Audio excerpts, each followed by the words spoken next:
Семејствата на настраданите во пожарот во Пулс во Кочани го организираа 24 марш за ангелите, на кој нагласија дека при крај е нивното трпение во барањето правда за децата кои загинаа во трагедијата. Нагласија дека им оставаат уште малку време на правосудните органи да кажат кога ќе почне постапката против обвинетите.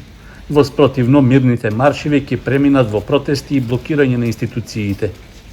Маршот за ангелите почна од паркот на Револуцијата, од каде учесниците се упатија кон Трговскиот центар, потоа кон Управата за јавни приходи и Министерството за внатрешни работи. Оттаму продолжија пред јавното обвинителство и Основниот суд, каде беше упатено барање за правда за починатите и повредените. Срамота е да чекаме 6 месеци додека судот и обвинителството играат на време. Бараме одговори сега. ОЈО ГОК, докаде е постапката против вработените во МВР? Кога ќе го оформите обвинителниот акт?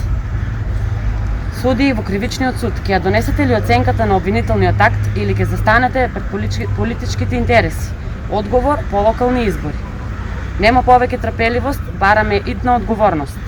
Време е да се стави крај на одоговлекувањето и да се овозможи вистинска правда. Овие барања ви ги доставивме и писмено по пошта, доколку до петок, 3 октомври, не добиеме официјален одговор. Ќе нема повеќе маршеви. Ќе продолжиме со протести и блокади. Нема повеќе мирни чекори. Нема повторно молчење. Ова е најголемото масовно убиство во историјата на Македонија и нема повеќе да се продолжи со најмирни маршеви. Доста е. Ова не се позадински политички влијанија на некои партии, ова сме ние.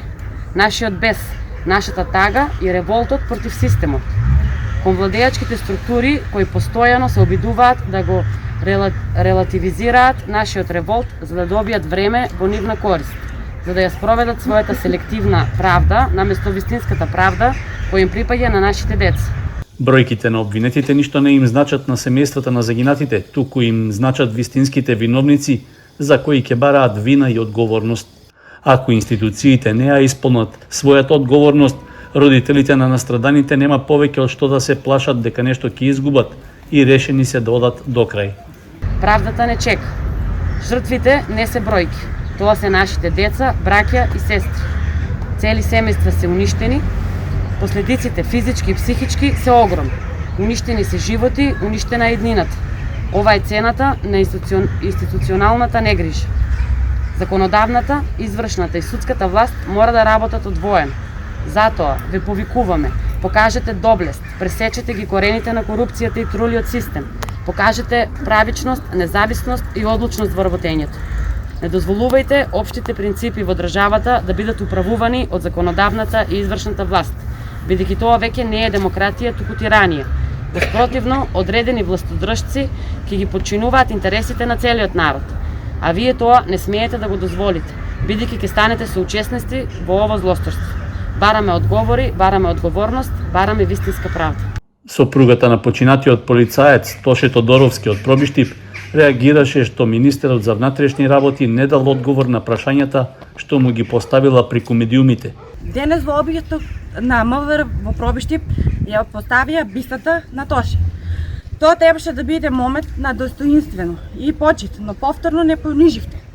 Очигледно за полицијата децата вистинското семејство на Тоше не постоја. Преднот сега го има таткото и сестра му и низините деца. Но кажете ми, министр, со рака на срце, кој треба да има предност? Неговите деца или тие?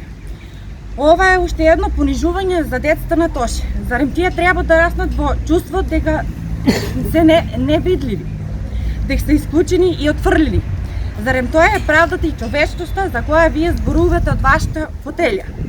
Нема да молча. Прашањето на моите деца: мамо, зошто ние не повикаа прво? Тоа е бистата на нашиот татко. Сакавме први да го бакнеме. Секој нивно прашање боли до стрш, ме раскинува. Болката на моите деца, децата на Тоше и нашата најголема вистина, и ниту еден ваш подкуп, молк или манипулација нема да ја избриши. Маршот за ангелите во Кочани заврши онаму каде што и почна, во паркот на Револуцијата.